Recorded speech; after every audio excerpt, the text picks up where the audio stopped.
नजफगढ़ से बीजेपी की विधायक नीलम पहलवान ने आज सदन में मुद्दा उठाया कि नजफगढ़ का नाम बदलकर नाहरगढ़ किया जाए। हमारे साथ बीजेपी के विधायक अनिल शर्मा जी हैं। अनिल जी, जिस तरीके से विधायक ने आज ये मुद्दा उठाया कि नजफगढ़ का नाम बदलकर नाहरगढ़ किया जाए, तो उसको लेकर के क्या कहेंगे? बीजेपी क्या मानती है?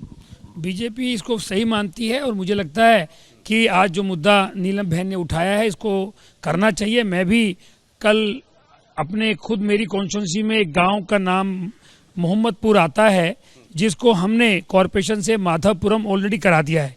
वो मुद्दा भी हम विधानसभा में लेके आएंगे और जो नजफगढ़ को नाहरगढ़ होना चाहिए, मोहम्मदपुर गांव को माधवपुरम होना चाहिए, इस बात का मैं समर्थन करता हूं। और ये नाम जो औरंगजेब टाइम में ज़बरदस्ती बदले गए थे तो उन नामों को अब ठीक होना चाहिए। ये अच्छा मुद्दा है, सही मुद्दा है। लेकिन अनिल जी, बात की जाए तो इससे पहले मुस्तफाबाद का नाम बदलने की बात कही थी जो बीजेपी विधायक थे मोहन सिंह बिष्ट, और अब नीलम पहलवान ने जिस तरीके से ये मुद्दा सदन के अंदर उठाया है, तो क्या तमाम विधानसभा के जो नाम हैं वो बदले जाएंगे?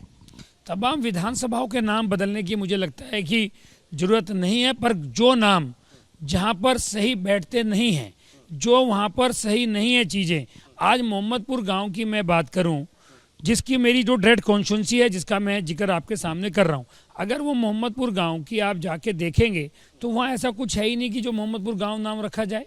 उसका गांव माधवपुरम गांव होना चाहिए।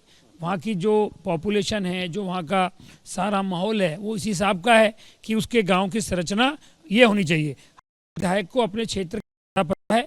अगर माननीय हमारे वरिष्ठ मोहन सिंह बिष्ट साहब ने मुद्दा उठाया है तो बिल्कुल ठीक उठाया होगा और मैं उनका समर्थन करता हूं। क्योंकि आपसे आखिरी सवाल, आपने औरंगजेब का नाम लिया, तो क्या आपको लगता है कि दिल्ली में जो तमाम क्षेत्र हैं जिनके नाम बदले गए, तो क्या औरंगजेब ने बदला था?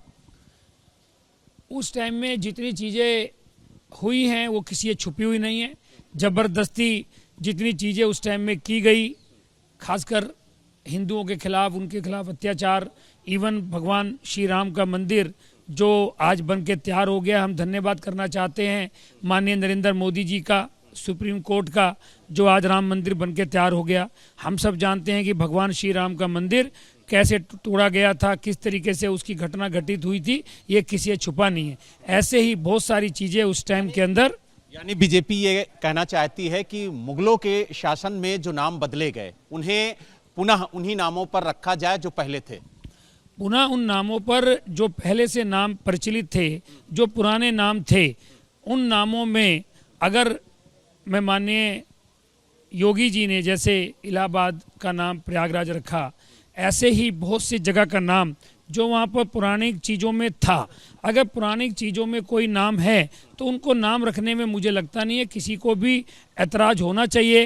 क्योंकि जो नाम पुराना वर्षों से था और उसको ज़बरदस्ती किसी ने चेंज किया, तो आज दोबारा से हम सबको ये अधिकार भी है और देश का संविधान भी ये अधिकार हमें देता है कि हम प्रोसेस ऑफ लॉ के तहत, जहाँ चाहे कॉरपोरेशन के अंदर, चाहे विधानसभा के अंदर, अगर पार्लियामेंट में भी अगर इसको जाना पड़े इस मुद्दे को, तो जहाँ भी ज़बरदस्ती ना ये नाम चेंज किया जा सकता है, ना खुद कोई बोर्ड लगाया जा सकता है। जो भी एक प्रोसेस होता है उस प्रोसेस के तहत इसको ठीक करने का प्रयास भारतीय जनता पार्टी के, चाहे मैं यहाँ विधायक हूँ, चाहे नीलम बहन हमारी विधायिका हो, चाहे मोहन सिंह बिष्ट साहब हमारे विधायक हों, इन सबको ये अधिकार भी है अपनी बात रखने का और वो रखेंगे भी। तो आपने देखा, हमारे साथ बीजेपी के विधायक अनिल शर्मा जी थे जिन्होंने साफ तौर से कहा है कि जिस तरीके से नीलम पहलवान ने ये मुद्दा सदन के अंदर उठाया वो सराहनीय है, और जिस तरीके से नाम बदले गए उन नामों को फिर से सही किया जाए, इसकी मांग अगर कोई विधायक उठाता है तो बीजेपी के विधायक उसका समर्थन करेंगे। दिल्ली से वीडियो जर्नलिस्ट आशीष के साथ बलराम पांडे, एबीपी न्यूज।